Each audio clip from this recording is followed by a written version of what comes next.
অর্পিতা আর রিশাদ সকল বাধা পেরিয়ে কিভাবে তারা আবার এক হলো, দেখুন এই হৃদয় ছোঁয়া গল্প। ছোট্ট একটা ফ্ল্যাট ভাড়া করে নতুন জীবন শুরু করে, কিন্তু জীবন তাদের জন্য সহজ ছিল না। পরিবারের দূরত্ব, প্রতিবেশীদের কটাক্ষ আর আর্থিক চাপ তাদের মন ভারী করে তুলল। অর্পিতা একটি স্কুলে শিক্ষকতা করত, আর রিশাদ একটি ছোট কোম্পানিতে চাকরি করত।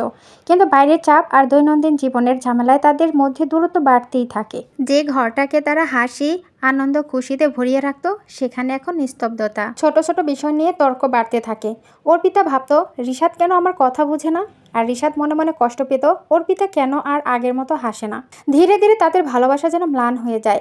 একদিন একটি বড় ঝগড়ার পর তারা সিদ্ধান্ত নেয় আলাদা হয়ে যাওয়ার। অর্পিতা ফিরে যায় তার বাবা মায়ের কাছে, আর রিশাদ চলে যায় পরিবারের কাছে। অনেক দিন পর হঠাৎ একদিন অর্পিতা রিশাদের দেখা হয় তাদের প্রিয় ক্যাফেতে, যেখানে তারা প্রথম ডেটে গিয়েছিল। আপনাদের কি মনে হয়, শত ভুল বোঝাবুঝির পরে কি তারা একত্র হবে?